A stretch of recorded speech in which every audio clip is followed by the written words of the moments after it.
cylinder is equipped with rollers that apply warm rubber to both sides of the fabric. This produces a rubberized fabric that will be used to reinforce the tyre.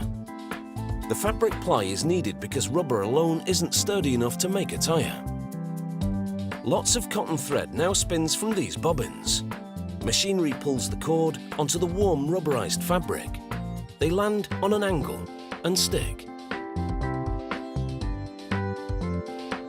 This creates channels that provide pathways for venting air during the actual tyre building. Making rubber for the tread requires 3 different rubber formulations. Extruders shape the 3 streams of rubber, and then they enter a die that forms them into one. Paint rollers apply different coloured stripes. It's a coding system for identification of the ingredients during processing. To avoid tension, the system creates slackness in the feed. A blade slices the tread rubber to length. Next, many steel cables uncoil at once to make the bead, the part of the tyre that gives it the strength it needs to stay on the wheel rim. Machinery arranges the cables in the desired configuration and encases them in rubber. More equipment rolls the bead material into hoops, sized to fit the wheel rim. Now the tyre is ready to be built, using a special rotating drum.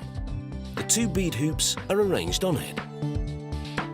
Next up is an airtight piece of rubber that will act as an inner tube, followed by the corded ply. Inflated bladders roll the rubber around the bead on both sides and then retract. A server applies sidewalls to the beads. Rollers then fold the sidewalls over the beads. This completes the inner part or skeleton of the tyre. The outer layers are assembled separately, beginning with strips of rubber embedded with steel cord. The system wraps this rubber around a second building drum. Next up are narrow strips of rubber ply. The computerized system winds them with just the right amount of tension for a graduated effect. They're now ready for the last layer, the tread rubber. Machinery applies it to the ply.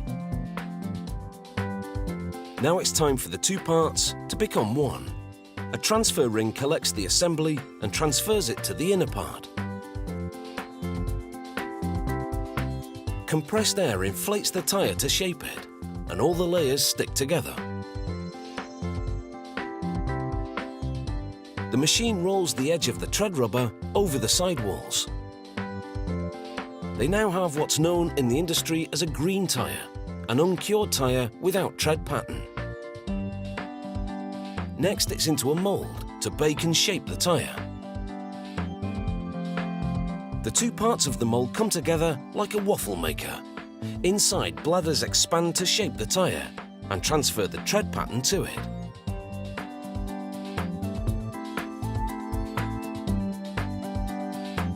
This cross-section of a tyre demonstrates how all the layers have been fused together.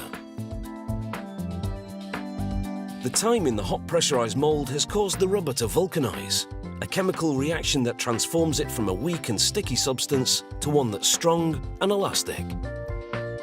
The excess rubber is trimmed. After final inspections confirm that the tyre shape is uniform and geometrically correct, the tyre is ready for shipment.